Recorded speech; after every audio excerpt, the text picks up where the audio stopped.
লোককথা ইউটিউব চ্যানেলে আপনাদের স্বাগত। আগামীকাল শিক্ষক দিবস। শিক্ষক দিবসের প্রাক্কালে আমাদের বিশেষ নিবেদন লেখিকা মৈত্রেয়ী চ্যাটার্জির কলমে নতুন মাস্টার। আমরা সবাই জানি শিক্ষক হলেন সমাজ গড়ার কারিগর। ভালো শিক্ষক ভালো মানুষ তৈরি করেন এবং ছোট ছোট ছেলে মেয়েদের পথ দেখান।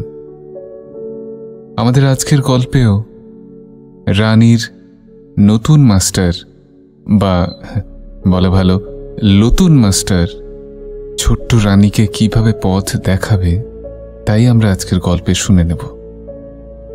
শুরু হচ্ছে আমাদের আজকের নিবেদন লেখিকা মৈত্রেয়ী চ্যাটার্জির কলমে নতুন মাস্টার।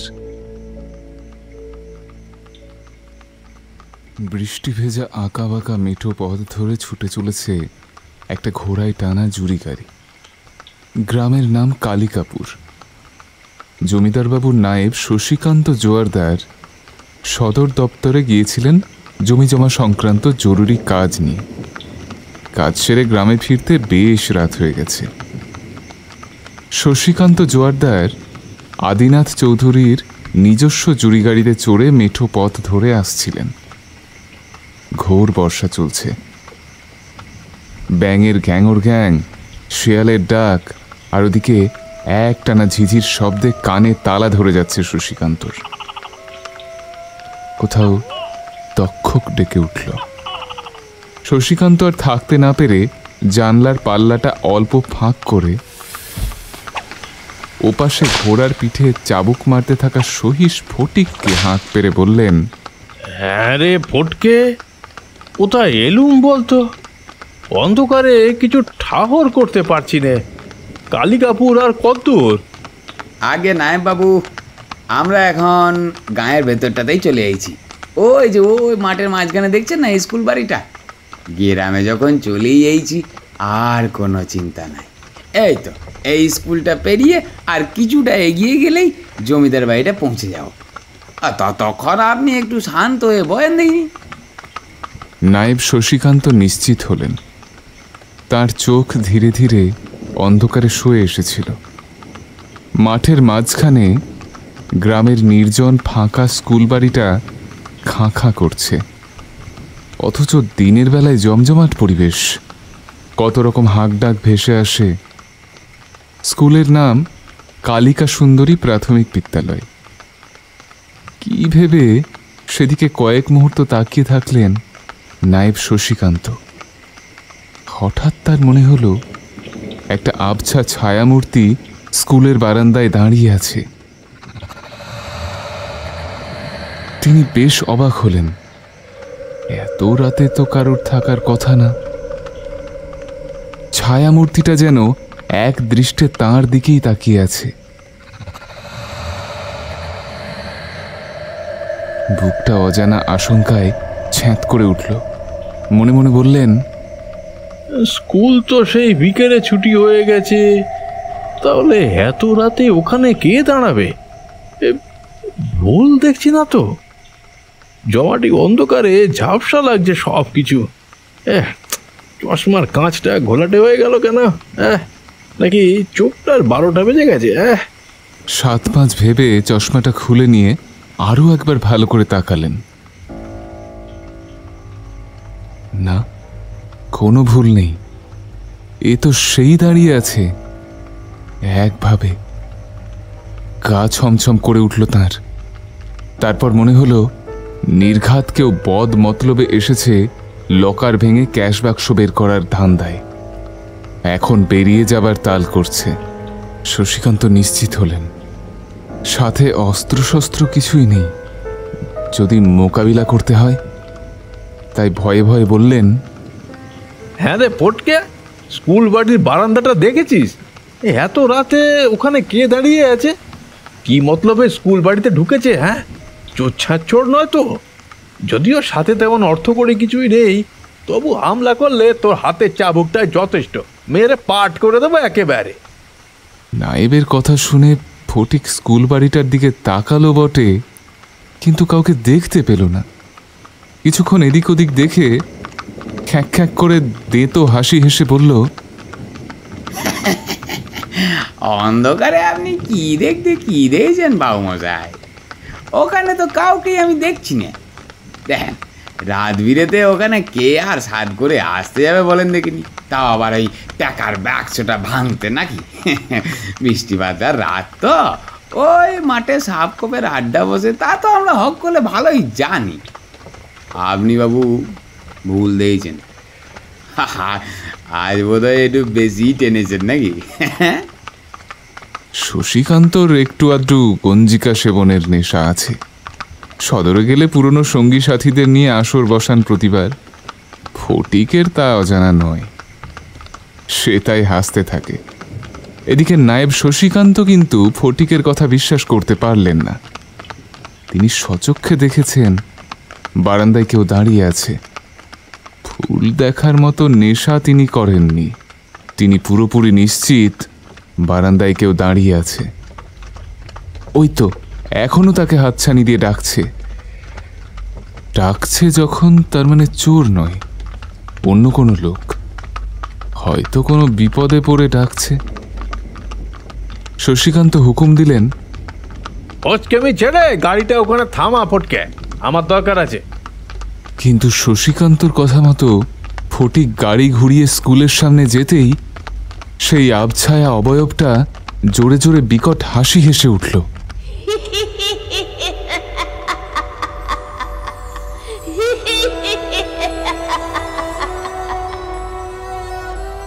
মুহূর্তে শশীকান্ত অনুভব করলেন পায়ের তলার মাটি শুদ্ধ স্কুল বাড়িটা কেঁপে কেঁপে উঠছে। আধভাঙা জানালা দরজার কপাটগুলো খুলছে আর বন্ধ হচ্ছে। শশীকান্তর কাল ঘাম বেরিয়ে গেছে ভয়ে।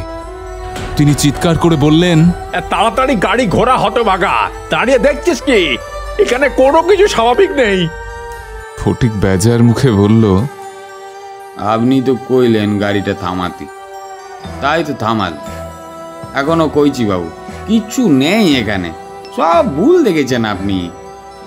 ওরে গাড়িটা ঘোড়া বলছে, নইলে তোর ওই চাবুক তোরই পিঠে ভাঙবো আমি। শশীকান্তর জোর ধমক খেয়ে দ্রুত জুরি গাড়ির গতিপথ বদলে নিল ফটিক। ঘন জঙ্গলের দিকে ঘুরে তীর বেগে ছুটতে লাগল। কিছুটা যাবার পর দড়িতে অসম্ভব টান পড়ে গাড়িটা তীব্র ঝাঁকুনি খেল, যেন এখনই উল্টে যাবে। শশীকান্তর মেজাজটা বিগড়ে গেল। বাইরে চোখ রেখে দেখলেন ঘোড়া দুটো ভয়ে চিহি চিহি করতে করতে সামনের পা উঠিয়ে দড়ি ছিঁড়ে যাবার উপক্রম করছে। ভীত সন্ত্রস্ত হয়ে গাড়ি থেকে নেমে পালিয়ে যাবার চেষ্টা করলেন। ছায়ামূর্তিটার বীভৎস চেহারা দেখে তার বুকের রক্ত হিম হয়ে গেল। হিংস্র জ্বলন্ত দৃষ্টিতে ওদের দিকে তাকিয়ে ছায়ামূর্তিটা বিশ্রী ঘ্যান ঘ্যানে মেয়েলি গলায় বলে উঠল, কি রে, চিনতে পাচ্ছিস? চিনতে পাচ্ছিস আমাকে? শশীকান্ত পালাবার চেষ্টা করতেই দুটো লম্বা কালো হাত বিদ্যুৎ গতিতে ছুটে এসে তার গলা থেকে বুক পর্যন্ত সাপের মতো আষ্টে পিষ্টে পেঁচিয়ে ধরল। সঙ্গে সঙ্গে জ্ঞান হারালেন শশীকান্ত।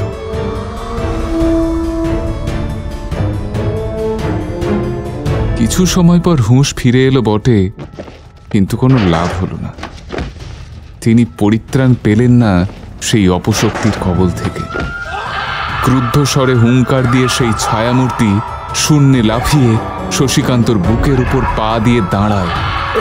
তারপর বীভৎস অট্টহাস্য করতে করতে নাক মুখ থেঁতলে দেয়, সর্বাঙ্গ পদপিষ্ট করতে থাকে।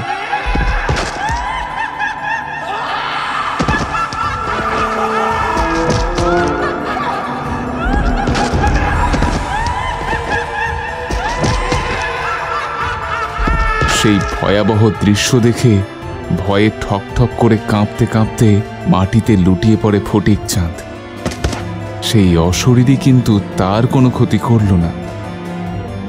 স্কুল বাড়ির পিছনে জমাট অন্ধকারে ধীরে ধীরে মিলিয়ে গেল।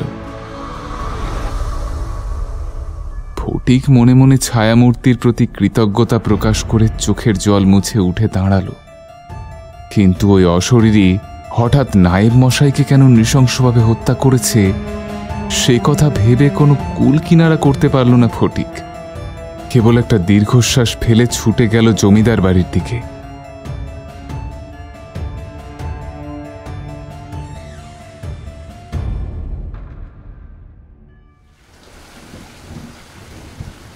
নতুন মাস্টার বাবু, ও নতুন মাস্টার বাবু, সাজ নেমেছে, ঘরে ঘরে হক করে সঙ্গে ফু দিতেছে, আর তুই এখনো শুয়েটো আছিস? তুলসী তলায় পিদিন দিবি নে? উঠ না কেন?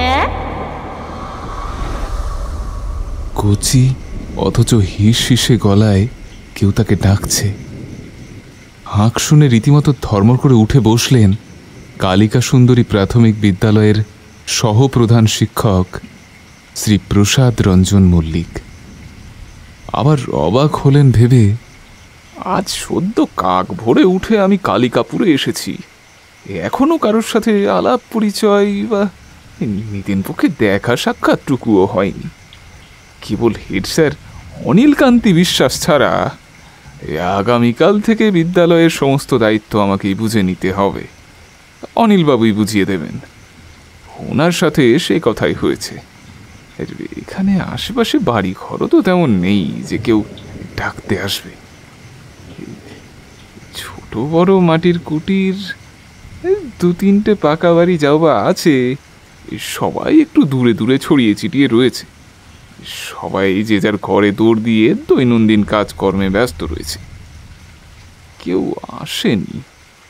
তাহলে এমন অদ্ভুতভাবে নতুন মাস্টার বলে ডাকছে। তাহলে কি হেড স্যারের থেকে কেউ আসার খবর পেয়ে এখানে হাজির হয়েছে? হয়তো সেটাই হবে।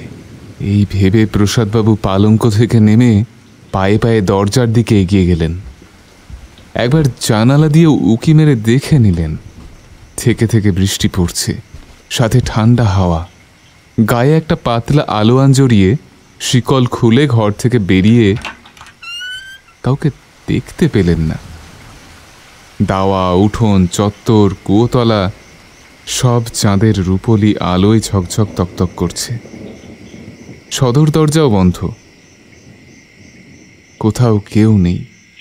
পিছনে গিয়ে দেখে এলেন খিড়কির দৌড়েও হুড়কো আঁটা রয়েছে। তবে কি আমি ভুল কিছু শুনলাম, নাকি ঘুমের ঘোরে স্বপ্ন টপ্ন দেখেছি? স্বপ্নই হবে, নইলেই কণ্ড গায়ে চেনা নেই জানা নেই কেনই বা আমাকে ডেকে এতগুলো কথা বলবে? নিজের কাজকর্ম ছেড়ে বস সন্ধেবেলা আমাকে পিদিম দেওয়ার কথা বলতে আসবে। যত সব ভুল ভাবনা, কি যে হয় আমার। নিজের মনেই হাসতে থাকেন প্রসাদ রঞ্জন বাবু। ঘরে এসে দৌড় দিলেন। অমনি মুষলধারে বৃষ্টি শুরু হয়ে গেল। এবারে বর্ষা হারে কাঁপুনি দড়াচ্ছে রীতিমতো। বারবার নিম্নচাপের ফলে অসময়ে যেন শীত পড়ে গেছে। এক কাপ চা খেলে মন্দ হয় না। যেমন ভাবা তেমন কাজ। কুচো থেকে ঘটিতে চায়ের জল ঢেলে নিলেন। উঠোনের এক পাশে রান্নার আলাদা চালা রয়েছে, সামনে একটা টিউবওয়েল, তার পাশে কলঘর। কিন্তু এই বৃষ্টিতে আর হেসেলে যেতে ইচ্ছে করছে না, তাই সঙ্গে আনা হিটার আর টুকিটাকি বাসন ব্যাগ থেকে বার করলেন। গ্রাম হলেও এই দোচালার ছোট্ট কোয়ার্টারে বিদ্যুতের ব্যবস্থা আছে, যদিও গ্রামের সব বাড়িতে সেই সুবিধা নেই। তার উপরেই ঘোর বর্ষা, ফলে সন্ধ্যা নামতেই চারপাশটা নিশুতি রাতের মতো অন্ধকারে ডুবে গিয়েছে। হিটারে জল গরম করে চা পাতা ভিজিয়ে একটা বই খুলে বসলেন। বেশ মনোযোগ দিয়েই বইটা পড়ছিলেন তিনি। আচমকা আলো পাখা নিভে গেল। আবার সেই ডাকটা শুনতে পেলেন তিনি। এবারে ডাকটা আরো স্পষ্ট, ঠিক তার কানের গোড়ায় এসে কোনো বাচ্চা মেয়ে হিমশীতল গলায় বলছে, নতুন মাস্টার বাবু, ও নতুন মাস্টার বাবু, পিদিম না দিয়েই চা খাবি বুঝি? সংসারে অমঙ্গল হবে যে। চারিদিকে নিস্তব্ধ। বাচ্চা মেয়েটির গলার স্বর বড়ই অদ্ভুত, বিচিত্র। হঠাৎ করে শুনলে ভয়ে বুকের রক্ত হিম হয়ে যায়। কিন্তু কোনো বাচ্চা মেয়ে কোত্থেকে আসবে? তাহলে বন্ধ ঘরে কে কথা বলছে? কিভাবে তার ঘরের ভিতর আসবে সে? ঘর তো বন্ধ। প্রসাদবাবুর বুকটা ধকধক করে ওঠে। ঘরে তিনি ছাড়া দ্বিতীয় কোনো ব্যক্তি নেই। তাহলে কচি গলায় সুর করে কে এত কথা বলছে, অথচ আশেপাশে কেউ নেই? মেঝেতে চাটাই পেতে বসেছিলেন প্রসাদবাবু। দ্রুত উঠে টর্চ লাইট জ্বালিয়ে ঘরে বাইরে সব জায়গায় তন্ন তন্ন করে খুঁজে দেখলেন। ঘরের কোণ, পালঙ্কের তলা, বাড়ির ফাঁকা উঠোন, হেসেল, কলঘর, কুয়োতলা, উঁচু পাঁচিল, আর তার গা ঘেঁষে লম্বা গাছপালা ছাড়া কিছুই চোখে পড়ল না। ডাকটা এখনো শুনতে পাচ্ছেন। প্রসাদবাবুর গা ছমছম করে ওঠে। নতুন মাস্টার বাবু, ও নতুন মাস্টার বাবু। 9-10 বছর বয়সের বাচ্চা মেয়ের গলায় সেই ডাকটা প্রসাদবাবুর কানের কাছে বারবার প্রতিধ্বনিত হয়ে বাজতে থাকে। ডাকটা থামেনি এখনো। কান পাতলেই সুরেলা গলায় সেই একই কথা শোনা যাচ্ছে। নতুন মাস্টার বাবু, ও নতুন মাস্টার বাবু, পিদিম দিবি নে? এমন সময় হাতের টর্চ লাইটটাও নিভে গেল। ঘুটঘুটে গাঢ় অন্ধকারে প্রসাদবাবু কাঁপা কাঁপা হাতে কোনো মতে লম্ফ জ্বালিয়ে চায়ের পেয়ালা থেকে চা ছেঁকে নিলেন। তারপর চাটাইটা বগলদাবা করে বাইরে দাওয়ায় এসে বসলেন। ঘরের ভিতর যা অদ্ভুতুরে সব কাণ্ড ঘটছে, তাতে বৃষ্টির ছাঁটেও তাকে দাওয়ায় এসে বসতে হলো। কপালে বিন্দু বিন্দু ঘাম জমেছে ভয়ে। একবার আলো এলে তবেই ঘরে যাবেন বলে ঠিক করলেন তিনি। কপালের ঘাম মুছে চায়ের কাপে চুমুক দিয়ে সে কথাই ভাবছিলেন। এমন সময় ঘরের ভিতরে একটা খসখস করে কিসের শব্দ বা আওয়াজ হলো। কাগজের তারা বা খাতার পর খাতা উল্টে দেখলে যেমন আওয়াজ হয়, ঠিক তেমনই খসখস শব্দ শুনতে পেলেন তিনি। লম্ফর আবছা আলো ছড়িয়ে পড়েছে ঘরময়। সেই আলোয় তিনি দেখলেন ঘরের অন্ধকার একটা কোণে কুণ্ডুলি পাকানো ধোঁয়াশা সৃষ্টি হয়েছে। ধীরে ধীরে একটা আকৃতি তৈরি হলো। ভয়ে চোখ নামিয়ে নিলেন তিনি। কিন্তু পর মুহূর্তে আবার তার মনে হলো তিনি ভুল দেখেছেন। তাই পরখ করতে ভয়ে ভয়ে দ্বিতীয়বার চোখ তুলে তাকালেন। আর দেখা মাত্র শিউরে উঠলেন তিনি। দেখলেন একটা ছায়া ছায়া ধোঁয়াটে অবয়ব ঘরের কোণে দাঁড়িয়ে তাকে স্থির দৃষ্টিতে দেখছে। হিম শীতল পাথরের দৃষ্টি। একটা ছোট্ট মেয়ের অস্পষ্ট অবয়ব। এক হাতে ধরে আছে স্কুলের মোটা রেজিস্টার খাতা, যার পাতাগুলো পরপর আপনা থেকে খুলে যাচ্ছে। ভয়ে গলা শুকিয়ে আসে প্রসাদবাবুর। মেয়েটার মুখে অপার্থিব হাসি। স্থির চোখ দুটো যেন জীবন্ত হয়ে জ্বলে উঠছে। হ্যাঁসফেঁসে স্বরে বলছে, নাম ডাকার খাতাটো লিয়ে এলুম রে মাস্টার বাবু, তুই খুঁজে তো পেতিস না। প্রসাদবাবু হতচকিত হয়ে ফ্যাল ফ্যাল করে তাকিয়ে রইলেন, আর অস্ফুট স্বরে বলে উঠলেন, রেজিস্টার কপি খুঁজে পেতাম না মানে? কি বলতে চাইছে মেয়েটা? তাছাড়া ও জানলো কি করে যে আমি খাতাটা খুঁজে পাবো না? ও কি তবে কোনো অপশক্তি রক্ত মাংসের মানুষ? কিন্তু ওর ওই চোখ দুটো আর বিভৎস চেহারা দেখে যে আর কিছু ভাবতে পারলেন না তিনি। বিহ্বল হয়ে তাকিয়ে রইলেন, কিন্তু পরক্ষণেই তার খটকা লাগলো। কি উত্তর দেবেন তিনি? যা দেখেছেন, যা শুনেছেন, তাতে কোনো ভুল নেই। চোখের ভুল, মনের ভুল কোনোটাই নয়। কিন্তু এ কিভাবে সম্ভব? ঘরে কোনো লুকিয়ে থাকার জায়গাও তো নেই। একটা জলজ্যান্ত মেয়ে ঘরে ঢুকে এলে ঠিক তার চোখে পড়ত। গভীর চিন্তায় ডুবে গিয়েছিলেন তিনি। আচমকা ধপ করে কিছু একটা পড়ে যাওয়ার আওয়াজ হতেই সেদিকে ফিরে চাইলেন। দেখলেন মেয়েটি ঘরে নেই, উধাও হয়ে গেছে। তবে মাটিতে একটা বড় রেজিস্টার খাতা গড়াগড়ি খাচ্ছে। অর্থাৎ মেয়েটা সত্যিই এসেছিল, ভুল কিছু দেখেননি। ভয়ে ভাবনায় মাথায় হাত দিয়ে মাটিতে বসে পড়লেন তিনি। সঙ্গে সঙ্গে এক ঝলক ঠান্ডা বাতাস ফিসফিস করে তার কান ছুঁয়ে বলে গেল, নতুন মাস্টার বাবু, মুই জানি তুই সেই কামটা করতে পারবি, তবেই মোর মুক্তিটা মিলবে। অদৃশ্য কণ্ঠ ভেসে এলো কেবল। কাউকে দেখা গেল না। কিন্তু কিসের মুক্তি? মেয়েটা কি বলে গেল? প্রসাদবাবু কিছু ঠাহর করে উঠতে পারলেন না। তার বুকের ভেতর কেউ যেন হাতুড়ি পিটাচ্ছে সমানে। ঢোক গিলে অস্ফুটে বলে উঠল, এ কি ঘটছে আমার সাথে? কি বলে গেল মেয়েটা? কে ও? কোন কাজের কথা বলছে? মুক্তি মিলবে মানে কি? প্রসাদ রঞ্জন বাবু দোনমনো করতে থাকলেন।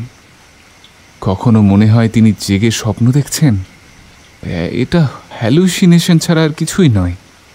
আবার কখনো ভাবেন ঘটনাটা যদি সত্যিই হয়, তাহলে মেয়েটা তার ঘরে ঢুকলো কিভাবে? কখনো উধাও হয়ে যাচ্ছে, কখনো সামনে আসছে। তাহলে কি পাঁচিল ডিঙিয়ে এসেছে? কিন্তু তারপর ভাবেন, অত উঁচু পাঁচিল মেয়েটা ডিঙোবে কি করে? ব্যাপারটা খুব গোলমেলে ঠেকছে তার। মেয়েটির সম্বন্ধে খোঁজ খবর নেওয়া দরকার মনে করলেন। গায়ে ফতুয়া গলিয়ে সদর দরজা খুলে বেরিয়ে পড়লেন তিনি। বাইরে শোঁ শোঁ করে হাওয়া বইছে। কিছুটা হেঁটে যেতেই আচমকা আবার সেই ডাকটা শুনতে পেলেন। কান্নার আওয়াজ ভেসে এলো, নতুন মাস্টার বাবু, ও নতুন মাস্টার বাবু, পলায়ে যাচ্ছিস কেনে? মুড়ে মুক্তিটা দিবি নে? মুড়ে মুক্তিটা দিবি নে?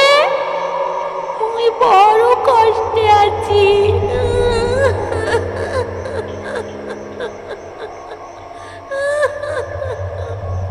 সত্যি কি তবে অলৌকিক কিছু ঘটছে আমার সাথে?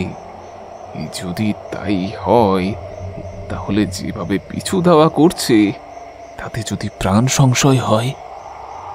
আনমনে ভাবছিলেন প্রসাদবাবু।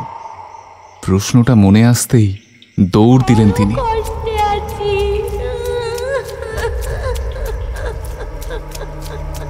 তবু কান্নার আওয়াজ তার পিছু ছাড়ছে না। প্রচণ্ড ভয়ে দিকবিদিক জ্ঞান শূন্য হয়ে পথ হারিয়ে গোলকধাঁধায় ঘুরতে থাকলেন তিনি। একটা ধোঁয়াটে অবয়ব জমাট বাঁধা কুয়াশার মতো তাকে ঘিরে ধরে নানান সুরে একটা কথা বারবার বলে যাচ্ছে, মুক্তি দিবি নে নতুন মাস্টার? আমার কামটা করবি নে? প্রসাদবাবু আর সহ্য করতে পারলেন না। কতক্ষণ ছুটেছেন তা খেয়াল নেই। অবশেষে বাঁশবাগানের কাছে এসে মাথা ঘুরে পড়ে গেলেন। ওদিকে ধপ করে ভারী কিছু পড়ে যাওয়ার শব্দে বাঁশবাগান সংলগ্ন মাটির কুটির থেকে একটি মাঝবয়সী লোক এবং তার স্ত্রী বেরিয়ে এলো। ধোঁয়াটে অবয়বটা এতক্ষণ পিছু ধাওয়া করে আসছিল। লোকটা বেরিয়ে আসতেই অদৃশ্য হয়ে গেল চোখের নিমেষে।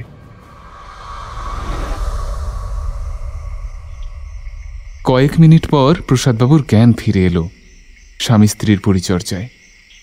চোখ মেলে দুজন অপরিচিতকে চিন্তিত মুখে তার দিকে তাকিয়ে থাকতে দেখে হুড়মুড়িয়ে উঠে বসলেন তিনি। লোকটি নিজের পরিচয় দিয়ে বলল, বাবু, মোর নাম রমাপদ আছে বটেক, আর ও আমার স্ত্রী সুলতা। আপনি চেতনহারে পড়ে গেলেন, মুরা তাই ছুটে এলুম।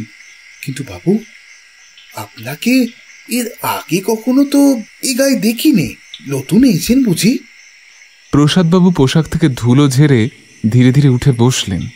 একটু দম নিয়ে বললেন, আগে হ্যাঁ, আমি আজই প্রথম কালিকাপুরে এসেছি। আমি কালিকা সুন্দরী প্রাথমিক বিদ্যালয়ের অ্যাসিস্ট্যান্ট হেডমাস্টার, মানে প্রধান শিক্ষকের সহকারী। আগামীকাল থেকে স্কুলে যাবার কথা আছে। আজ তাই গ্রামটা দেখতে বড্ড শখ হয়েছিল, তাই একটু বেরিয়েছিলাম।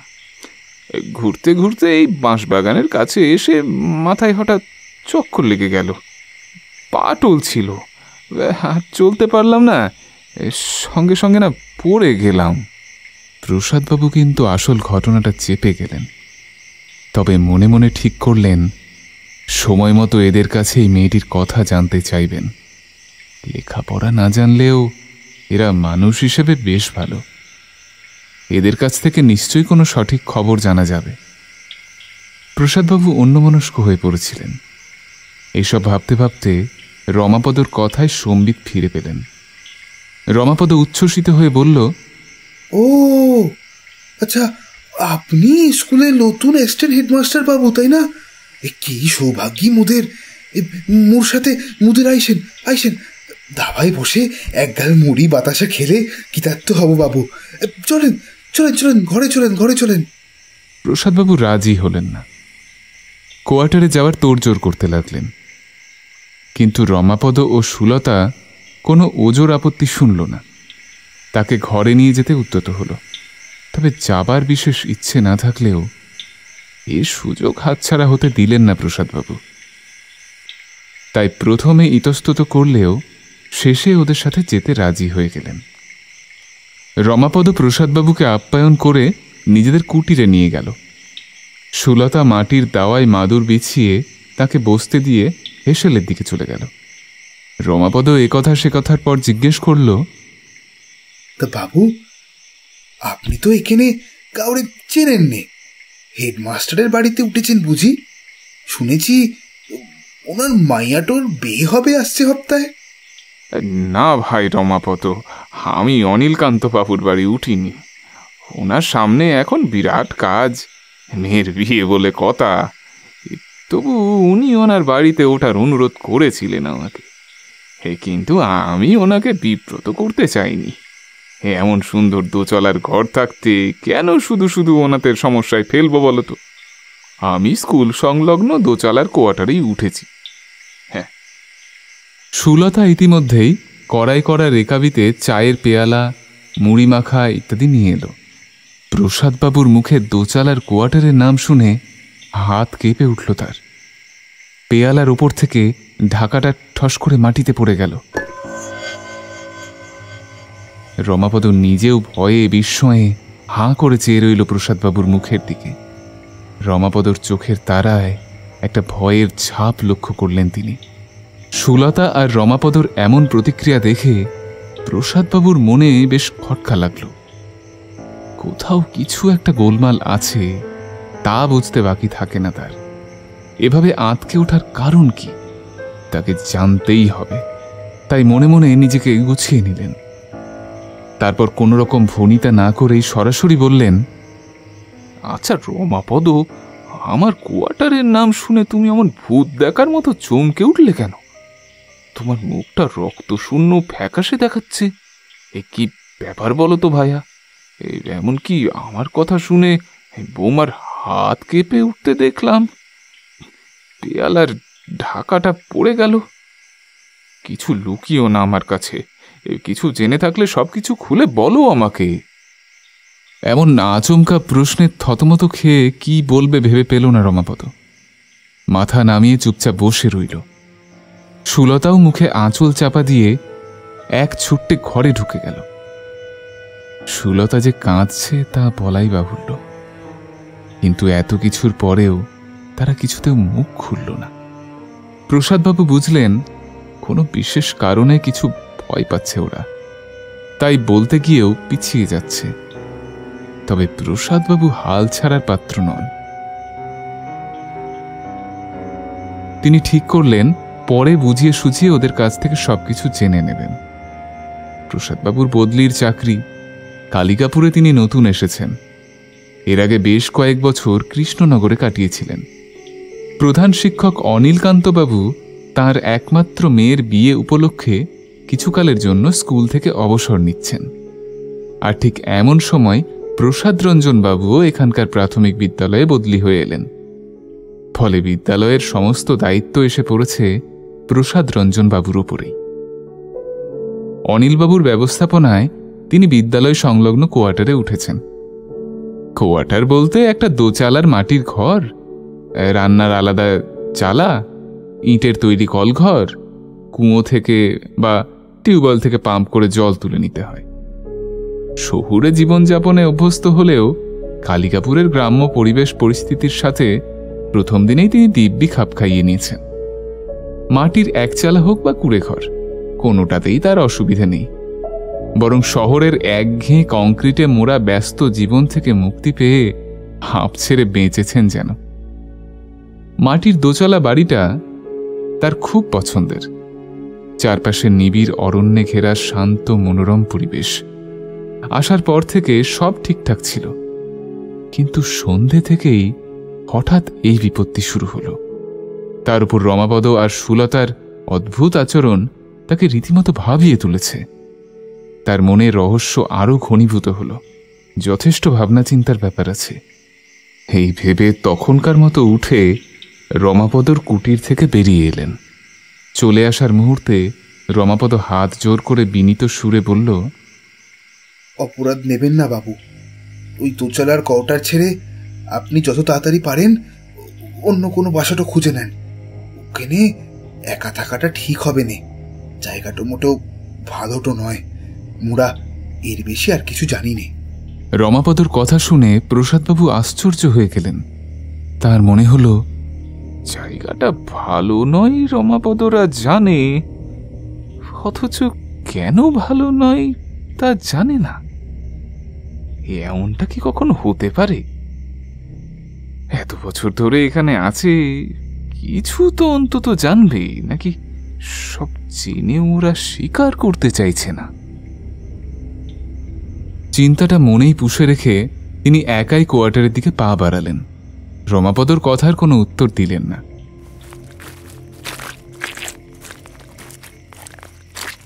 পথঘাট একেবারে শুনশান। বর্ষার জল ভরা কালো মেঘে গোটা আকাশ ছেয়ে আছে। ঘরবাড়িগুলো অন্ধকারে ডুবে আছে। লম্ফ বা তেলের কুপির টিমটিমে আলো চোখে পড়ছে শুধু। ঘরে ঘরে সন্ধেবাতি অনেক আগেই নিভে গেছে। তবে যে উদ্দেশ্যে তিনি বেরিয়েছিলেন তা পূরণ হল না। সকাল না হওয়া অবধি কোনো কিচ্ছু জানার উপায় নেই। অগত্যা প্রসাদবাবু ঘরের দিকে চলে গেলেন। গোটা কোয়ার্টার বাড়িটা নিস্তব্ধ নিঝুম। খিড়কির জানলা দিয়ে তাকালে ধুধু প্রান্তর চোখে পড়ে। তিনি পোশাক বদলে হেসেলের দিকে পা বাড়ালেন রান্নার প্রস্তুতি নিতে। কিন্তু দরজার শিকল খুলে হেসেলে যেতেই তার পায়ের তলা থেকে মাটি সরে গেল। তিনি দেখলেন ঝুড়ির তলায় আলাদা বাটিতে ডাল, তরকারি, মাছ ইত্যাদি সাজানো আছে একপাশে, আর তার পাশেই ডেকচিতে ভাতের হাঁড়ি উপর করা।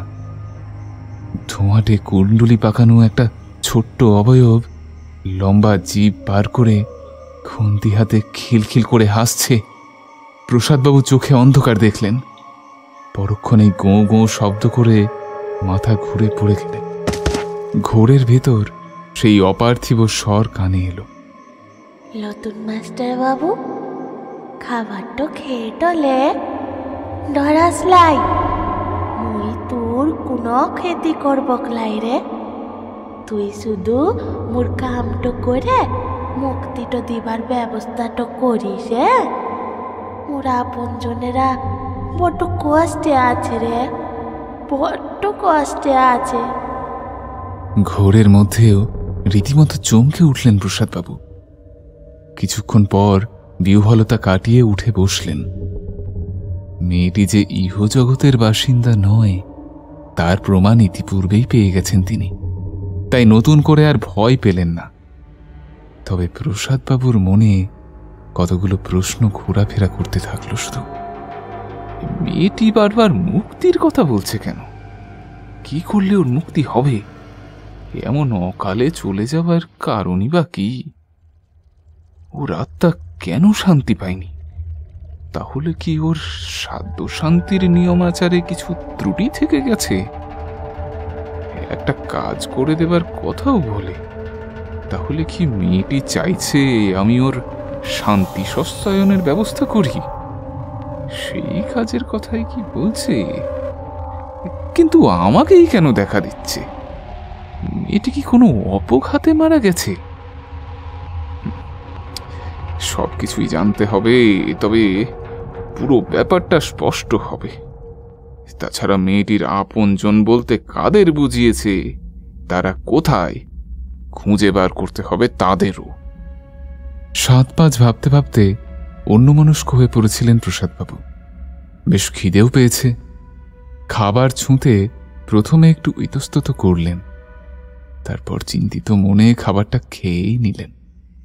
ওদিকে কারেন্টের দেখা নেই, তাছাড়া হাতেও তেমন কোনো কাজ ছিল না, তাই তাড়াতাড়ি বাতি নিভিয়ে শুয়ে পড়লেন। কয়েক ঘন্টা নির্বিঘ্নে ঘুমানোর পর শেষ রাতে তার ঘুম ভেঙে গেল ঘোড়ার খুরের শব্দে।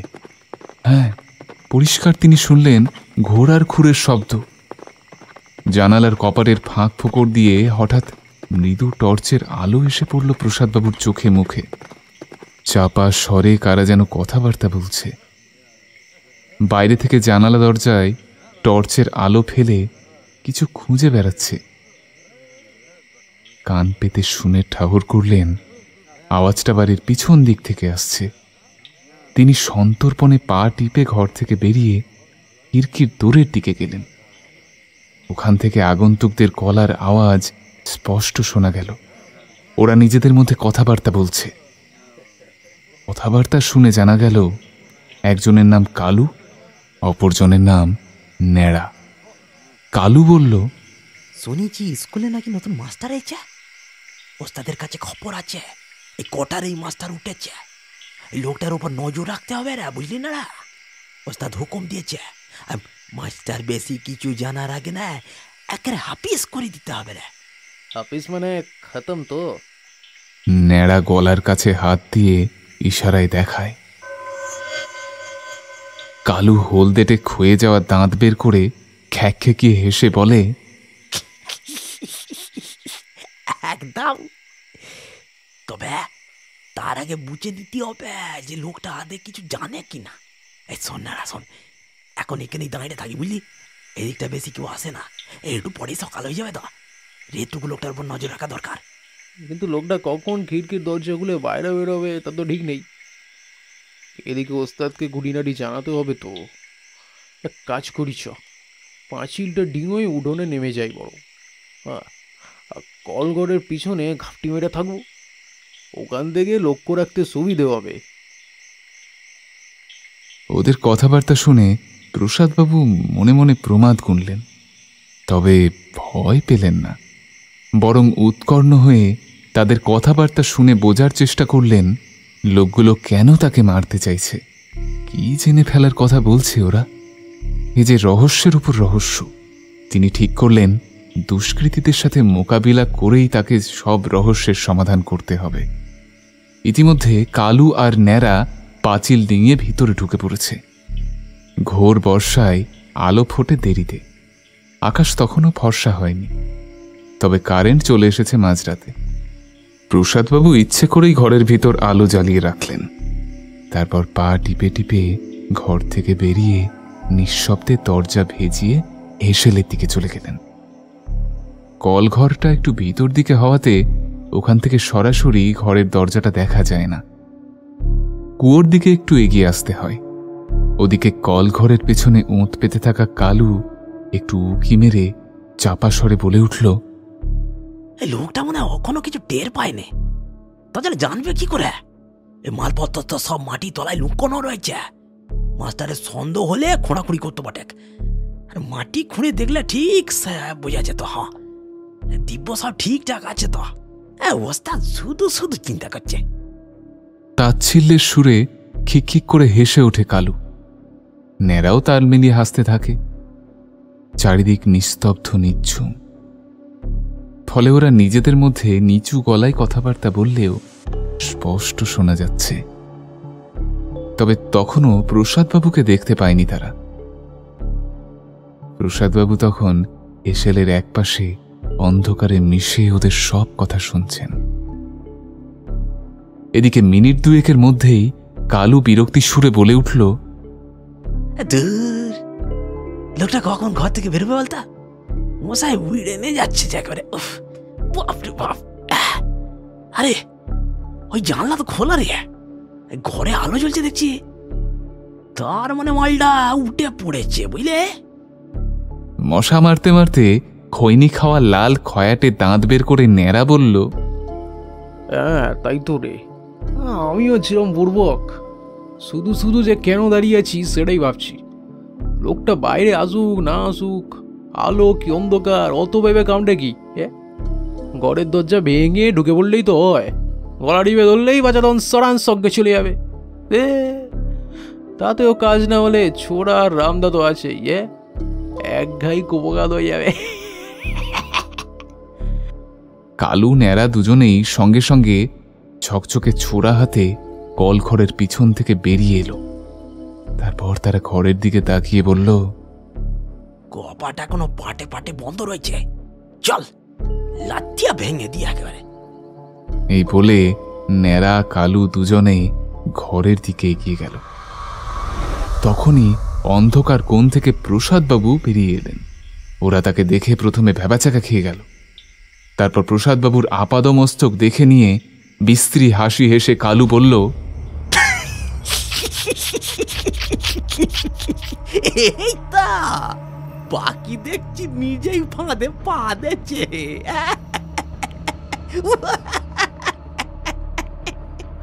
বহুত সিয়ানা মাল, একে বাঁচিয়ে রাখা যাবে না রে গুরু। একেবারে জম্মের মতো ঠিকানা লাগিয়ে দে, জম্মের মতো। ন্যাড়া প্রসাদবাবুর কলার ধরে যেই না বুকে ছোড়া বিধিয়ে দিতে যাবে, অমনি ওর পায়ের তলার মাটি দুভাগ হয়ে গহ্বরের সৃষ্টি হলো। উঠোনের বেশ কিছুটা জায়গা জুড়ে ন্যাড়া টাল সামলাতে না পেরে মুখ থুবড়ে ফাটলের ভিতর পড়ে গেল। মুহূর্তে অতিলৌকিক অদৃশ্য ফ্যাসফেসে স্বর ভেসে এলো কোথা থেকে যেন। কেউ বলছে,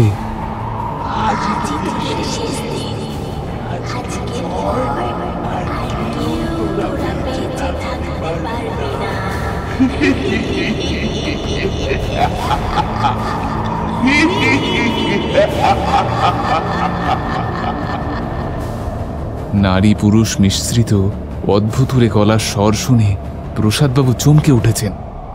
টের পেলেন কথাগুলো ভেসে আসছে মাটির তলা থেকে। একটা বিশাল ফাটল সৃষ্টি হয়েছে তার দোচালার সামনে। কালু ভয়ার্ত চোখে সেদিকে তাকিয়ে দেখল বিভৎস বিকৃত চেহারার একটা ছায়ামূর্তি জ্বলন্ত চোখে তার দিকে চেয়ে আছে। ওর নিষ্প্রাণ কঠোরাগত অন্ধ চোখেও প্রতিহিংসার আগুন ধক ধক করে জ্বলছে। ন্যাড়ার সারা গায়ে মাথায় চোট লেগে রক্ত ঝরছে। সেই অবস্থায় কোনো মতে কালুর হাত ধরে উঠে সদরের দিকে ছুটে যেতে উদ্যত হয়, কিন্তু পালাবার বৃথাই চেষ্টা করে তারা। যেদিকেই ছোটে সেদিকেই মাটিতে ফাটল ধরে যায়। অদৃশ্য কণ্ঠে হাড় হিম করা অট্টহাসি ভেসে আসে।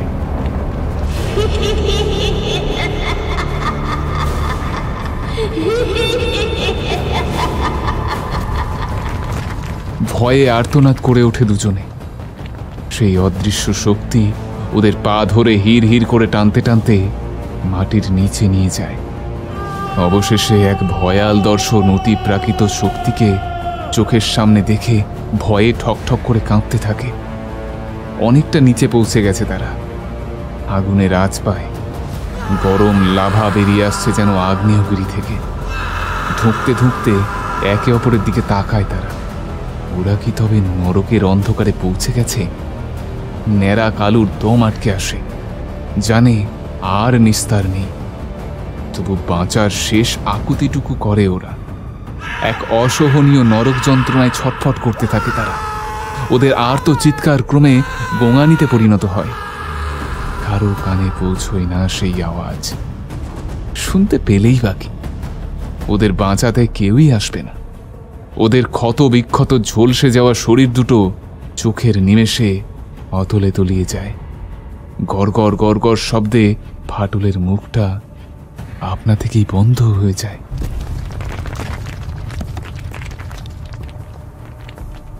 কোয়ার্টারে আসার পর থেকেই অনবরত ভৌতিক উপদ্রবের ঘটনার সম্মুখীন হচ্ছে প্রসাদবাবু।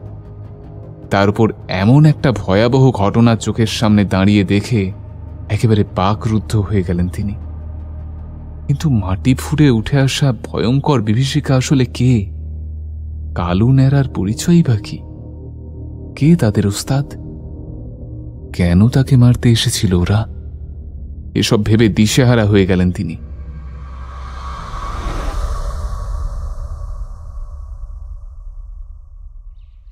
ইতিমধ্যে ভোরের আলো ফুটে উঠেছে।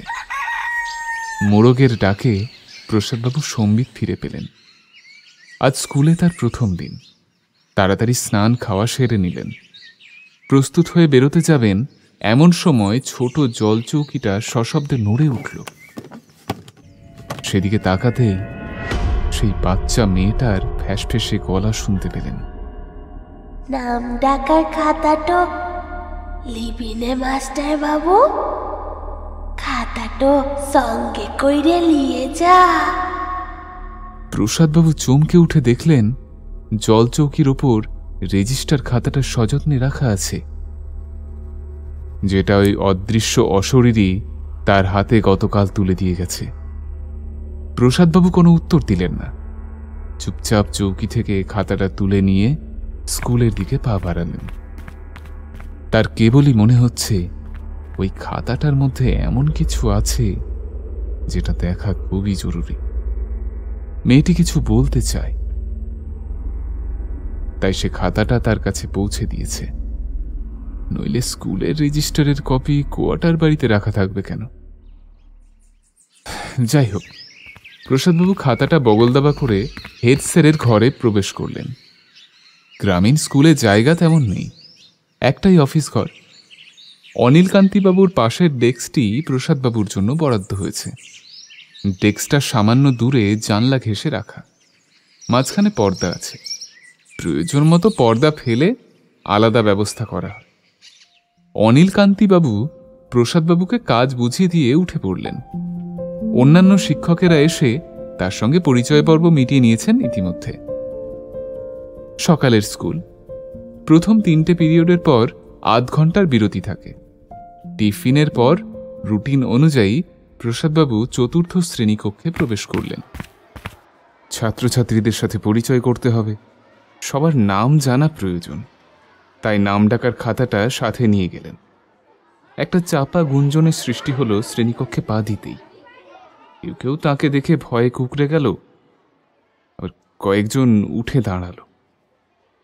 ভূগোলের শিক্ষক রামরতনবাবু প্রসাদবাবুর পরিচয় দিয়ে বলে উঠলেন, ইনি আমাদের স্কুলের অ্যাসিস্ট্যান্ট হেড টিচার, মানে সহ প্রধান শিক্ষক, তোদের অঙ্কের স্যার। ওনার পড়া মন দিয়ে শুনবি, কথা না শুনলে কিন্তু কঠিন শাস্তি পাবি। প্রসাদবাবু লক্ষ্য করে দেখলেন সবাই রামরতনবাবুর কথা মন দিয়ে শুনলেও লাস্ট বেঞ্চে বসে থাকা ছেলেটা জানলা দিয়ে এক দৃষ্টে বাইরে তাকিয়ে কি যেন দেখছে। তিনি যে ক্লাসে এসেছেন, ভূগোলের শিক্ষক রামরতনবাবু যে ভাষণ দিচ্ছেন, সেদিকে ওর কোনো খেয়ালই নেই। প্রসাদবাবু অবাক হয়ে গেলেন ছেলেটির হাবভাব দেখে। তার মনে হলো ছেলেটি নির্ঘাত কারোর সাথে ইশারায় কথা বলছে। প্রসাদবাবু প্রথমে রাগ করলেও ছেলে মানুষের খেয়াল ভেবে মনে মনে হাসলেন। তিনি নিজেও তো কম দুষ্টু ছিলেন না ছোটবেলায়। অতীতের কথা মনে পড়ে গেল তার। তাই ছেলেটিকে কিছু বললেন না। ওদিকে রামরতনবাবু বিষয়টা লক্ষ্য করছিলেন। তিনি জোরে ধমক দিয়ে উঠলেন। ছেলেটির নাম ধরে বললেন, এই, তোর আসপদ্দা তো কম নয় রাখাল। ক্লাসে নতুন স্যার এসেছেন আর তুই বাইরে তাকিয়ে আছিস? সাহস তো কম নয় তোর। বলেই রাগে গড়গড় করতে করতে টেবিল থেকে রুল আর ডাস্টারটা নিয়ে ছেলেটির দিকে ছুটে গেলেন। রাখাল রামরতনবাবুর মারমুখী মূর্তি দেখে হকচকিয়ে গেল। তারপর মাথা নিচু করে অসহায়ের মতো দাঁড়িয়ে রইল দুহাত পেতে। রামরতনবাবুর চোখ মুখ রাগে উত্তেজনায় লাল হয়ে উঠেছে। তিনি রাখালের হাতে কয়েক ঘা রুলের বাড়ি দিয়ে ক্রুদ্ধস্বরে বলে উঠলেন,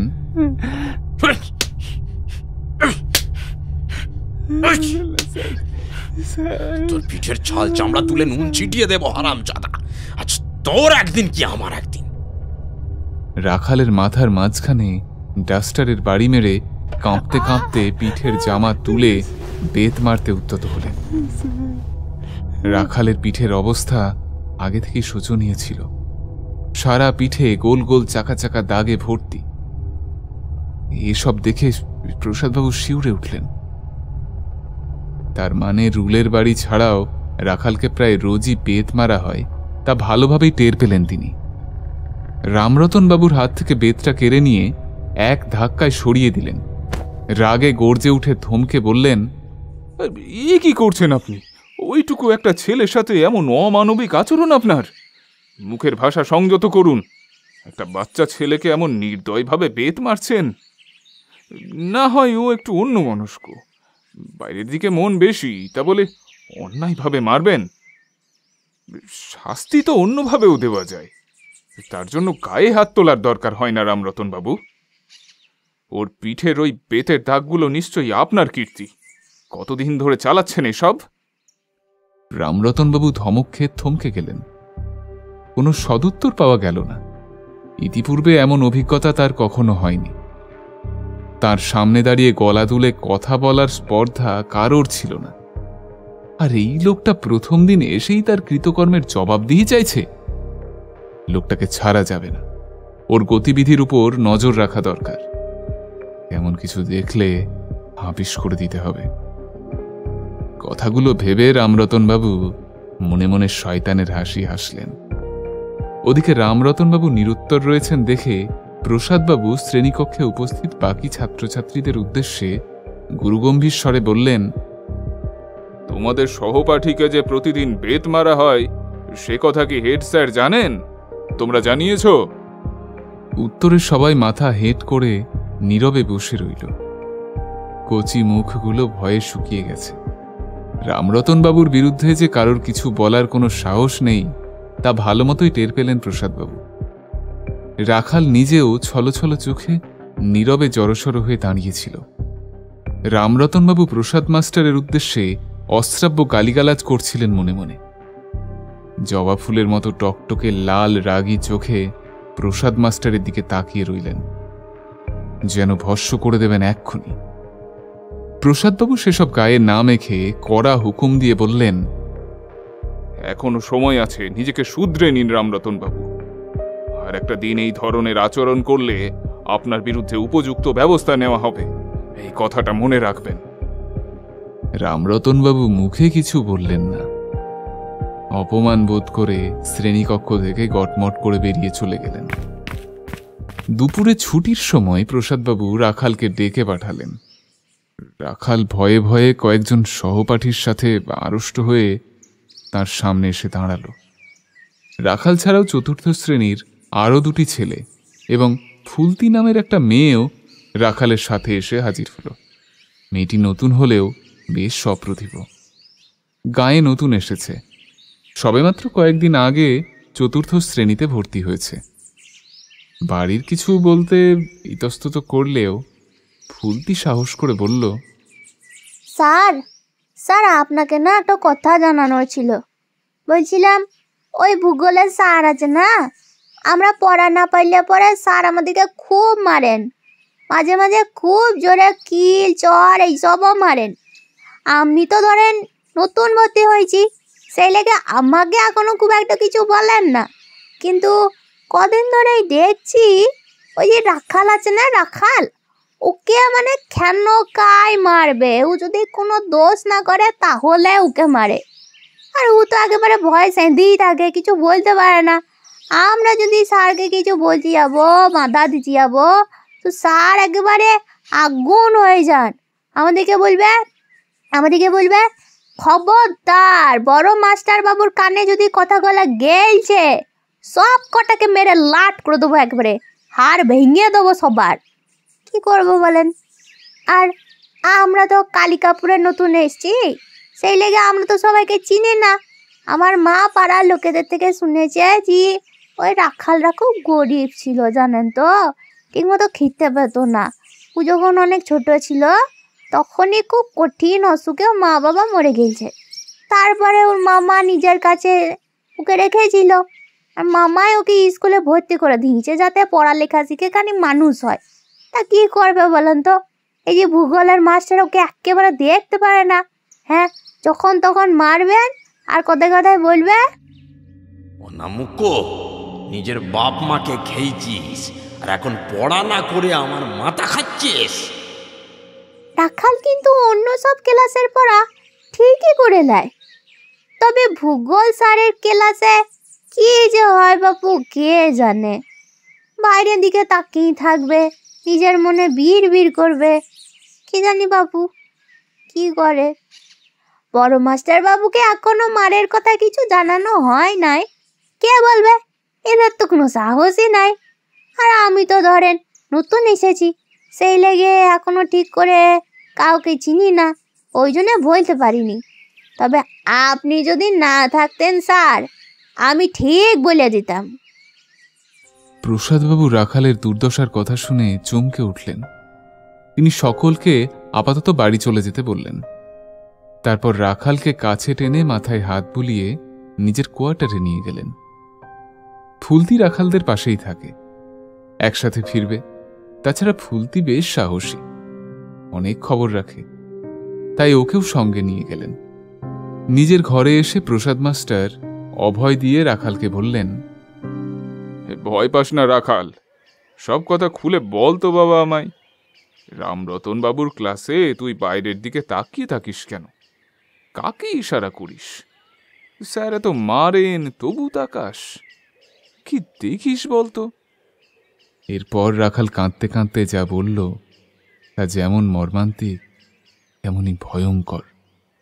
রাখাল বলল, আমার বোন রানী আমার সাথে এক ক্লাসে পড়তো।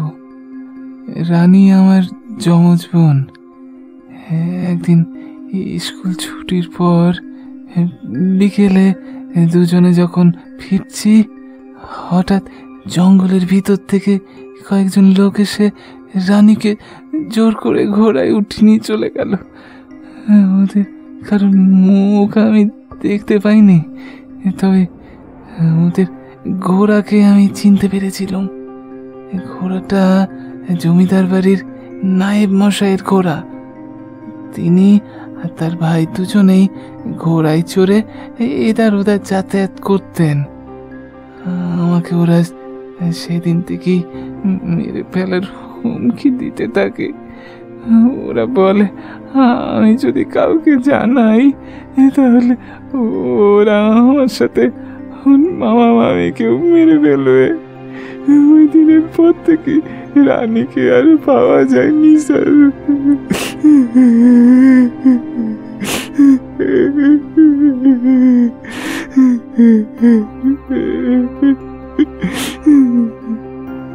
ডুকরে কেঁদে উঠল রাখাল। প্রসাদবাবু সব শুনে স্তব্ধ হয়ে গেলেন। তবে এই ঘটনার সাথে রামরতনবাবুর অত্যাচারের কি সম্পর্ক তা তিনি ভেবে পেলেন না। রাখাল সে কথা জিজ্ঞেস করতে যাবেন, এমন সময় ঘন ঘন কড়া নাড়ার শব্দ হল। প্রসাদবাবু রাখাল আর ফুলতিকে দাওয়ায় বসিয়ে উঠে দাঁড়ালেন। দরজা খুলে একটা অচেনা পাগড়ি পরা লোককে দোরগড়ায় দাঁড়িয়ে থাকতে দেখলেন তিনি। কিছু জিজ্ঞেস করার আগেই লোকটা পাগড়ি খুলে হাত জোর করে বলল, পেন নাম হই মাস্টার বাবু, মুই জমিদার বাবুর জুড়ি গাড়ির সহিস ফটিক চাঁদ আছি। বিশেষ প্রয়োজনে আপনার কাছে ছুটে এসেছি। এই স্কুলে যাচ্ছিলাম, দেখলাম আপনি রাখালকে নিয়ে আপনার কোয়ার্টারের দিকে যাচ্ছেন, তাই এখানে চলে এলাম। মাফ করবেন হুজুর, আমি অনেক কথা জানতে পেরেছি, কিন্তু একা সাহস করে জমিদার বাবুকে না কিছু কইতে পারিনি। উনি আমার কথা তো বিশ্বাস করেন না। আপনি নতুন আইছেন, তাই জমিদার বাবু আপনার সাথে দেখা করতে চান। এই খবরটা আপনাকে দিতেই আমি স্কুলে গেছিলাম। ক্লাসের বাইরে থেকে ভূগোল মাস্টারের সাথে আপনার সব কথাবার্তা আমি শুনেছি, সব কিছু দেখেছি। ঝামেলি হচ্ছি দেখে মুই আর ওখানে দাঁড়াইনি কো। স্কুলে আপনাকে দেখে মনে হলো যে আপনি পারবেন এই সব সমস্যার সমাধানগুলো করতে। আপনাকে সব কথা জানালে আমার মনে হয় যে আপনি ঠিক কিছু একটা ব্যবস্থা করবেন, তাই আপনার কাছে ছুটে এলাম। একটা কথা আপনি এখনো জানেননি, ভূগোলের মাস্টার রামরতন আসলে নায়েব শশীকান্তর আপন ভাই। এটুকু বলে ফটিক একবার দরজার দিকে সতর্ক হয়ে তাকালো, তারপর চাপা স্বরে বলল, এই তো কিছুদিন আগেই তো তেনাদের একজনের হাতে নায়েব মশাইয়ের অপমৃত্যু হয়েছে গো। প্রসাদবাবু চমকে উঠলেন। রামরতনবাবু যে জমিদার বাড়ির নায়েব শশীকান্তর ভাই, সেটা তার জানা ছিল না। এখনো তো সেভাবে কারোর সাথেই পরিচয় হয়ে ওঠেনি, ফলে তিনি শশীকান্তকেও চেনেন না। তবে এখন ঘটনাক্রমে অনেকের নাম বেরিয়ে আসছে, কিন্তু নায়েব মশাইকে না চিনলেও তার অপমৃত্যু হয়েছে শুনে তিনি আকাশ থেকে পড়লেন। তাছাড়া তেনাদের একজনের হাতে মানেটা পরিষ্কার হলো না তার কাছে, তাই হতভম্ব হয়ে বললেন, তেনাদের একজনের মানে কি ফটিক? কি বলতে চাইছো? আহা, তিনাদের নাম যখন তখন নিতে নেই গো বাবু। তিনারা মানে হচ্ছে পেতাত্তা। রে কোনো এক পেতাত্তাই তো মেরেছে তাকে। তবে কেউ এখনো মৃত্যুর আসল কারণটা টের পায়নি। কার হাতে মরেছে তাও জানতে পারেন নাই, শুধু জানে যে স্কুল মাঠে অপঘাতে মৃত্যু হয়েছে। একেবারে ঝলসে গেছিল গো। তা থেকেই তো সবার ধারণাটা হয়েছে যে নায়েব বাবু জুড়ি গাড়ি থেকে নামতে গিয়ে মাঠের মাঝে বাজ পড়ে মারা গেছে। আসলে পেতাত্তাই তো মেরেছে। ফটিক যে নায়েবের মৃত্যুতে বেশ খুশি হয়েছে তা তার তাচ্ছিল্য ভরা হাসিতেই টের পাওয়া গেল। প্রসাদবাবু চোখ কপালে তুলে বললেন, এক প্রেতাত্মার হাতে নায়েবের অপমৃত্যু হয়েছে সেটা কেউ জানে না বলছো? তাহলে তুমি জানলে কি করে? আর কেনই বা মরতে হয়েছে তাকে? তাছাড়া এত গোপন কথা কি করে জানলে তুমি? আর কি কি জানো বলো তো আমাকে। রামরতন বাবু যে রাখালকে রোজ মারধর করেন সেটাও কি তুমি জানতে? আগে হ্যাঁ বাবু, আমি সব জানি। আমি এটাও জানি যে রাখালের বোন রানী ও আর বেঁচে নেই। কারা মেরেছে, কেন মেরেছে, সেইটাও জানি। এদিকে রানীর প্রসঙ্গ উঠতে রাখাল কাঁদতে কাঁদতে বলল, মাস্টারবাবু, রানীকে ওরা মেরে ফেলেছে। ভয় দেখিয়ে সবার মুখ বন্ধ করে রেখেছে। কিন্তু জানো মাস্টারবাবু, আমি এখনো রানীকে দেখতে পাই। রোজ ভূগোলের ক্লাস শুরু হলেই রানী মাঠে এসে দাঁড়িয়ে থাকে। আমি খিড়কি দিয়ে ওকে দেখি, আমাকে ইশারায় বাইরে যেতে বলে, হাতছানি দিয়ে কাছে ডাকে। আমি ছাড়া ওকে আর কেউ দেখতে পাইনি। একদিন স্কুল থেকে ফেরার পথে জঙ্গলের কাছে রানী এসে আমাকে সব কিছু কয়ে গেছে। আমি আমি জানি ওকে কেন মরতে হয়েছে।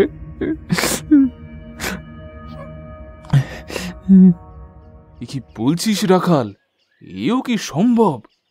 হায় ঈশ্বর, কেন এই বাচ্চা মেয়েটাকে এত যন্ত্রণা দিয়ে মারলে?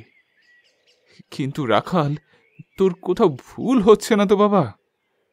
অনেক ভোরে উঠিস, এই ভূগোলের ক্লাসে ওই সময়টা তোর মনে হয় কোনো কারণে চোখে হয়তো ঘোর লেগে যায়, আর তাই স্বপ্নে হয়তো রানীকে দেখিস। তারপরেই রামরতন বাবু তোকে বেত্রাঘাত করেন। মাস্টার বাবু, আমি স্বপ্ন দেখিনি, সত্যি দেখেছি।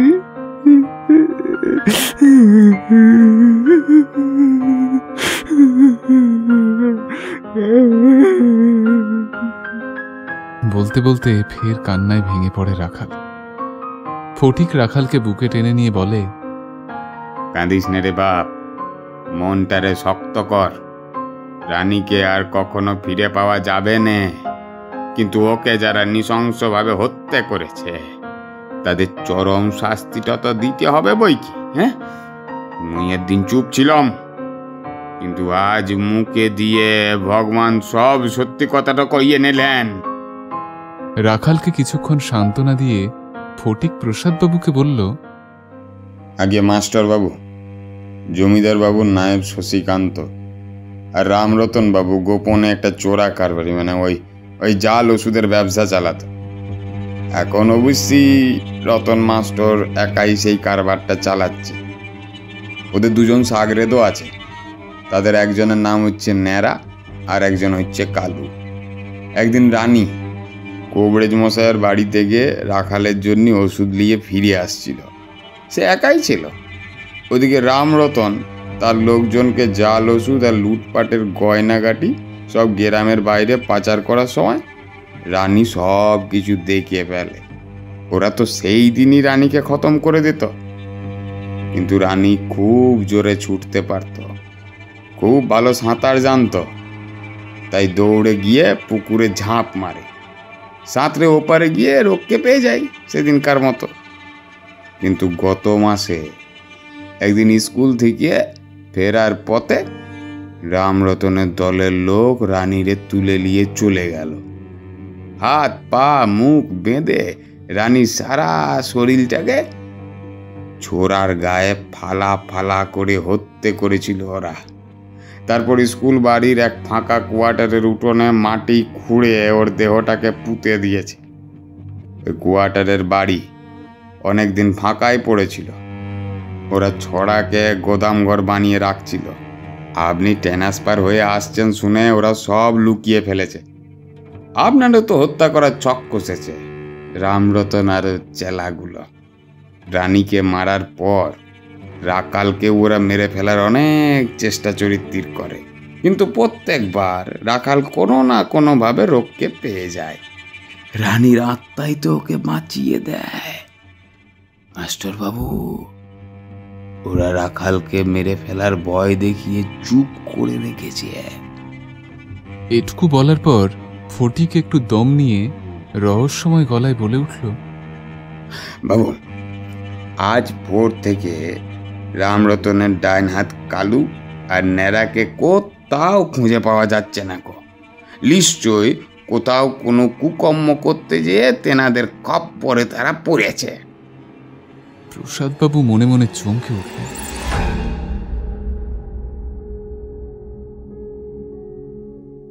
তার কাছে এখন সবকিছুই জলের মতো পরিষ্কার হয়ে গেল। রাখালের বোন রানীর আত্মায় বারবার তাকে দেখা দিয়ে অতীতে ঘটা নৃশংস হত্যাকাণ্ডের ইঙ্গিত দিয়েছেন, যাতে তিনি তার দেহ উদ্ধার করে অপরাধীদের উপযুক্ত শাস্তির ব্যবস্থা করেন। তবেই সে পার্থিব জগৎ থেকে মুক্তি পাবে। প্রসাদবাবুর কাছে এভাবেই মুক্তি চেয়েছিল রানী। প্রথমে তা বুঝতে পারেননি, তবে রাখালের ঘটনায় তার হৃদয়কে নাড়িয়ে দিয়েছে। যাতে রামরতনের চোরা কারবারের খবরাখবর জানতে না পারেন, তাই আগে ভাগে তাকে পৃথিবী থেকে সরানোর জন্য কালু আর ন্যাড়াকে পাঠিয়েছিল। সেটাও তিনি টের পেয়েছেন এবার। কালু ন্যাড়ার হাত থেকে রানীর অভিশপ্ত আত্মাই তাকে রক্ষা করেছে। রানীকে তিনি এই মুহূর্তে চিনতে পারেননি। রানীর অনুতপ্ত আত্মায় প্রচণ্ড শক্তি বৃদ্ধি করে আরও ভয়ানক রূপ ধারণ করে মাটির তলা থেকে উঠে এসেছিল। আসলে এই কোয়ার্টার বাড়িটা জমিদার বাবু বানিয়েছিলেন দূর থেকে বদলে নিয়ে আসা শিক্ষকদের থাকার সুবিধার জন্য। কিন্তু আজ পাড়াগাঁয়ের গ্রামীণ স্কুলে কালে ভদ্রে ছাড়া তেমন একটা টিচার পাঠানো হয় না। বহু বছর ফাঁকাই পড়েছিল।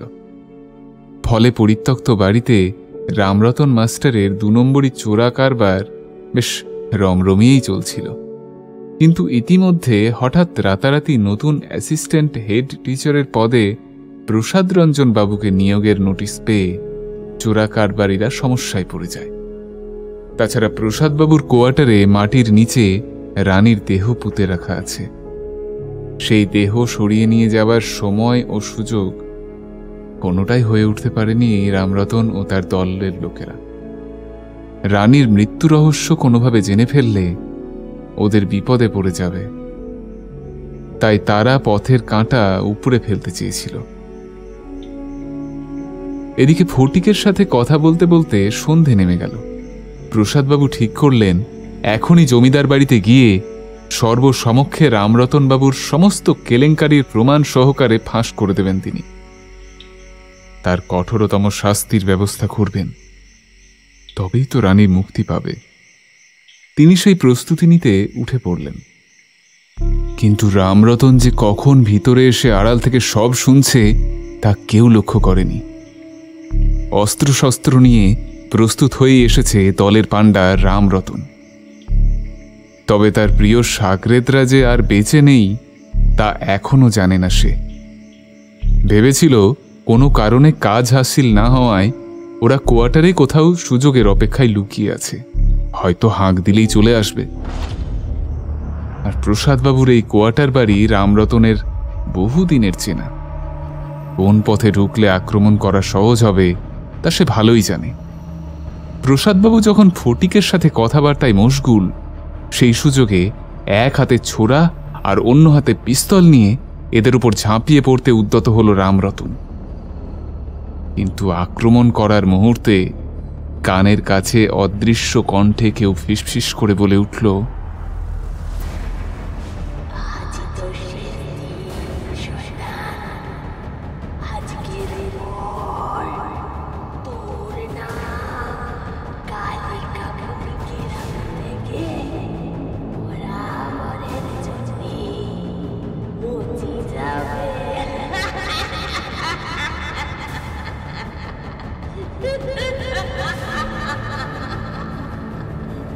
কি হিমশীতল ঠান্ডা গলা!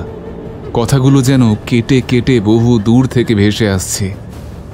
অথচ রামরতন অনুভব করতে পারছে কেউ ওর গা ঘেঁষে পিঠের কাছেই দাঁড়িয়ে আছে।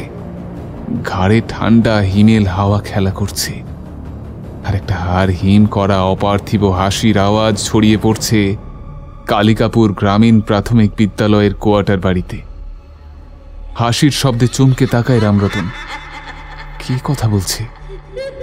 সামনে তো প্রসাদবাবু, ফটিক আর রাখাল ছাড়া অন্য কোনো জনমানব নেই। বিজাতীয় হাসিটা ওর কর্ণকুহরে প্রবেশ করে শরীরের সমস্ত রক্ত যেন স্ট্র দিয়ে শুষে নিচ্ছে।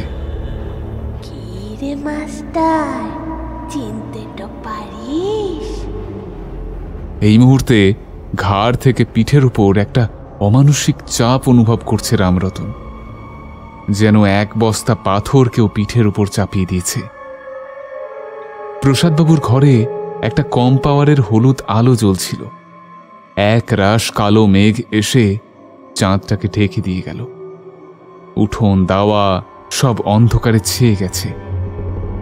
গলার হাড়টা খুব চেনা ঠেকছে, অথচ সে মনে করতে পারছে না কোথায় যেন এটা দেখেছে। রামরতন ভয়ে ভয়ে ঢোক গিলে বলল, কি কার গলা? কোথেকে আসেন? কে তুমি? নারকীয় হাসির শব্দ ভেসে এলো।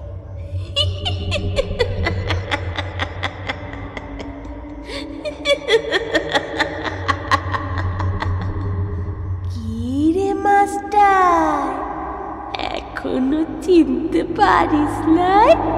ওরে নরকে পাঠাইছিলি, মুই নরক দেখে বলছি।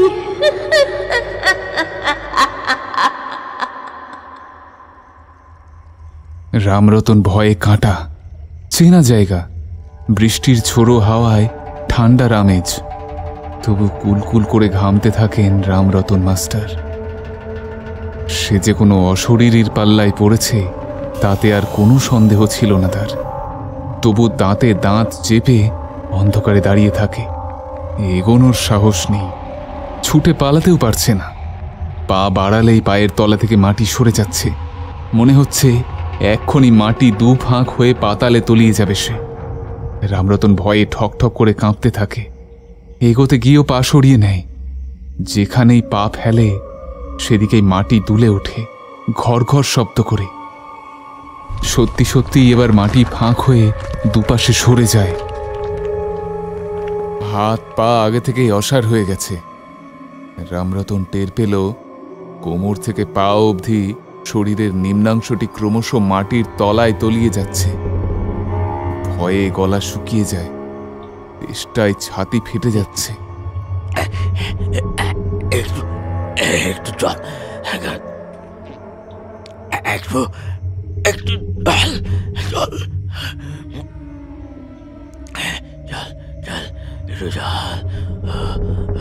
হঠাৎ কুলকুল করে কোথা থেকে জলের আওয়াজ হলো। ঈশ্বর কি তবে রামরতনের আকুতি শুনেছে? রামরতন জলের সন্ধানে শব্দের উৎস লক্ষ্য করে এদিক ওদিক তাকাতে দেখতে পেল মাটির নিচে যে স্তরে তার শরীরটা গিয়ে ঠেকেছে তার একপাশে আরও একটা গহ্বর সৃষ্টি হয়েছে। সেই গহ্বরের নিচে একটা বিষাক্ত নীল জলের স্তর আছে। সেখান থেকে কুলকুল করে জল কাটার শব্দটা ভেসে আসছে।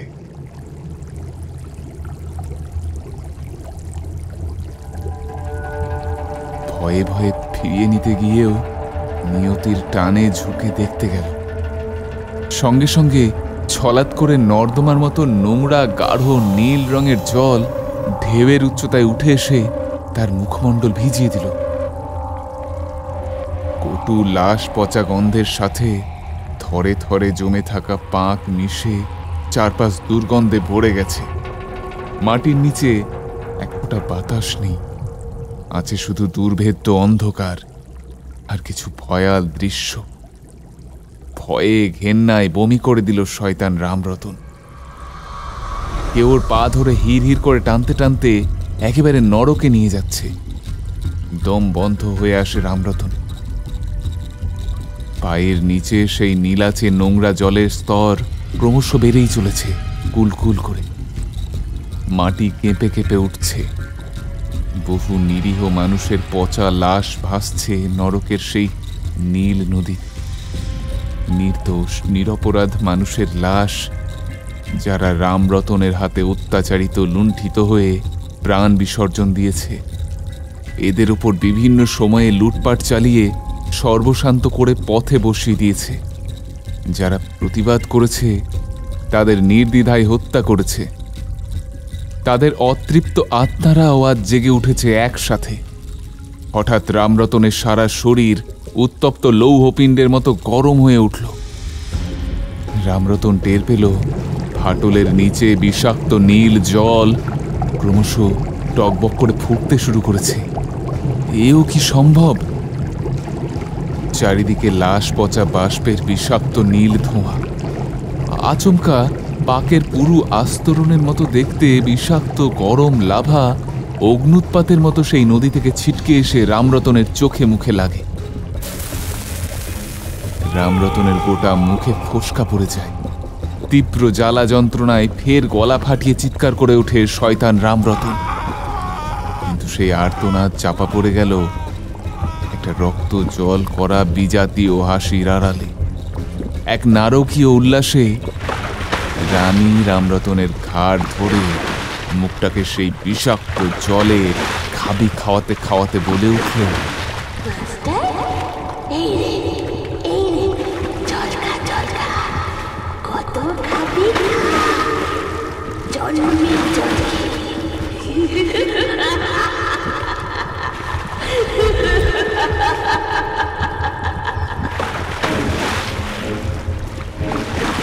রামরতনের পরিত্রাহী আর্তনাদ ভেসে এলো মাটির তলা থেকে। প্রসাদ রঞ্জন বাবু মনে মনে হাসলেন। তারপর টর্চ লাইট জ্বালিয়ে খানিক ঝুঁকে দেখলেন মাটির অনেক নিচে একটা দগদগে ফোসকা পড়া কালো মুখ দেখা যাচ্ছে। দু হাত তুলে প্রাণ ভিক্ষা করছে। তার দিকে তাকিয়ে প্রসাদবাবু মুচকি হেসে দৃঢ় কণ্ঠে বললেন, পাপ কখনো চাপা থাকে না রামরতন বাবু, কেননা কোনো না কোনো সময় তা ধরা পড়ে যায়। নিয়তির কাছে হার স্বীকার করতেই আজ আপনার সব পাপ ধুয়ে মুছে যাক ওই নরকের নীল নদীতে। যাদের অবলীলায় হত্যা করে নরকের পিশাচে পরিণত করেছেন, তাদের হাতেই আজ আপনি ধ্বংস হতে চলেছেন। আর যেন জন্ম না হয় আপনার মতো কোনো নররূপী পিশাচের। তার কথা শেষ হতেই সেই অদৃশ্য শক্তি এবার খোনা গলায় বলে ওঠে, মনে পড়ে তোরা মোর শরীরটাকে ছোড়া দিয়ে ভালা ভালা করে মাটিতে পুঁতে দিয়েছিলি? আজ তোকেও তেমন করে মারব।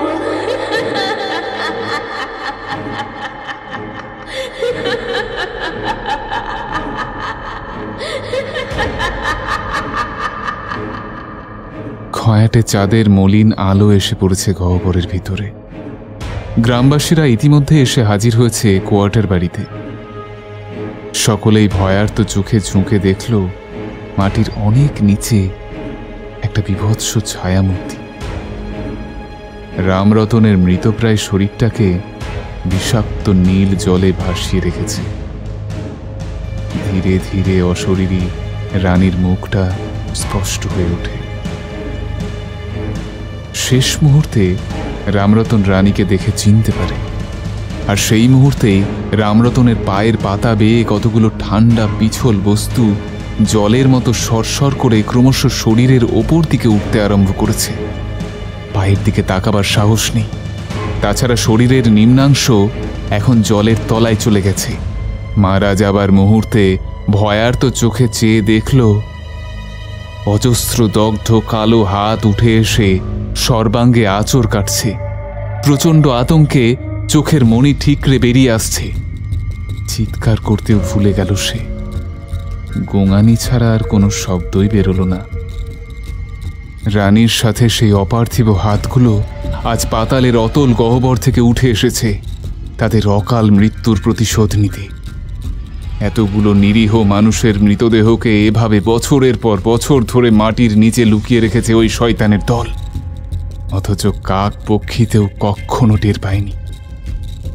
মারা যাবার খানিক আগেও রামরতন তার প্রধান দুই সাগরেদ কালু আর ন্যাড়ার নাম ধরে বহুবার ডেকেছে, তবু তাদের কারো সারা শব্দ আসেনি। সে এখনো জানে না ওদের দেহগুলো পুড়ে ছাই হয়ে গেছে নরকের বিষাক্ত নীল নদীতে। প্রবল অট্টহাসিতে ফেটে পড়ে রানী। রামরতন যেন মরেও মরে না। রানী ওকে তিলে তিলে মৃত্যুর পথে নিয়ে যাবে। শেষে সেই নরক যন্ত্রণা সইতে না পেরে রামরতন রানীর কাছে নিজের মৃত্যুর জন্য ভিক্ষা চাইল। আর সেই মুহূর্তে দুজোড়া রক্তাক্ত সদ্য কাটা হাত এসে রামরতন বাবুর চোখের সামনে শূন্যে চক্রাকারে ঘুরতে থাকে। সেই হাতগুলো চিনতে অসুবিধে হয়নি রামরতনের। এ যে তার সাগরেদ কালু আর ন্যাড়ার হাত। রামরতন এখনো ফুটন্ত জলে খাবি খাচ্ছে। গোটা শরীরটা দগদগে গায়ে ভরে উঠেছে। ফুটন্ত জলে লাল সাদা ফ্যাটফেটে চামড়া, রক্ত মাংস মজ্জা হাড় গা থেকে আলগা হয়ে খুলে খুলে পড়ছে নরকের বিষাক্ত নীল নদীতে। গ্রামবাসীরা সকলেই ওই রকম চরম পরিণতি দেখে উল্লাসে মেতে ওঠে। রমাপদ আর সুলতাও ছুটে গিয়েছিল সেই আর্তনাদ শুনে। ওরাই রাখাল রানীর মামা মামি। সবকিছু জেনেও শুধু রাখালকে হারিয়ে ফেলার ভয়ে তারা এতদিন চুপ করেছিল। প্রসাদবাবু যে রাতে ভয়ঙ্কর বিভীষিকার মুখোমুখি হয়ে রাস্তায় লুটিয়ে পড়েন, সুলতা ও রমাপদ তাদের কুটিরে নিয়ে যায়। সেদিন রাখাল কুটিরে ছিল না। রোজ সন্ধ্যায় রাখাল অন্যান্য ছেলেপিলেদের সাথে গ্রামের এক অবসরপ্রাপ্ত শিক্ষকের বাড়িতে পড়তে যায় পাশের পাড়ায়। সুলতা ও রমাপদ রাখাল বা রানীর কোনো প্রসঙ্গই তোলেনি। ফলে রাখাল যে ওই কুটিরে থাকে তা প্রসাদবাবুর আগে রাতে বুঝতে পারেননি। তাই জীবন সংশয় আছে বলেই রমাপদ ও সুলতা আসন্ন বিপদের হাত থেকে রক্ষা করতে কোয়ার্টার বাড়িতে থাকতে নিষেধ করেছিল।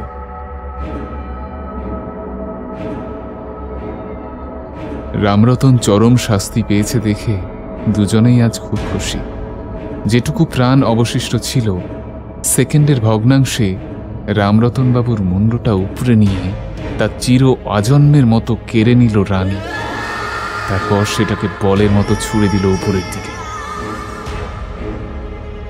উঠোনে দাঁড়িয়ে থাকা রাখালের পায়ের কাছে এসে গড়িয়ে থমকে গেল তার কাটা মুন্ডুটা। রাখালের বুকের জ্বালা জুড়ল এতদিন।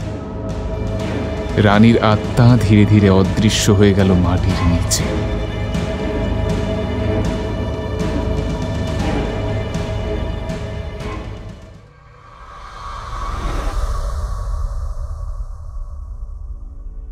আপনারা শুনলেন লেখিকা মৈত্রী চ্যাটার্জির কলমে লতুন মাস্টার। গল্পের নাট্য রূপান্তর করেছেন নম্রতা চক্রবর্তী। গল্পের সূত্রধার এবং গল্প পাঠে এবং দুটি বিশেষ চরিত্রে আমি অমিত সরকার। এছাড়া বিভিন্ন গুরুত্বপূর্ণ চরিত্রে কণ্ঠ দিয়েছেন পার্থ মুখার্জি, সুজন ঘোষ, কৌশিক ব্যানার্জি, নীল চক্রবর্তী, শুভ স্বপ্না মুখোপাধ্যায়, শুভজিৎ ভট্টাচার্য এবং রানী চরিত্রে বর্ষা। আবহ সম্পাদনা এবং প্রচ্ছদ অলঙ্করণে তরঙ্গ স্টুডিও।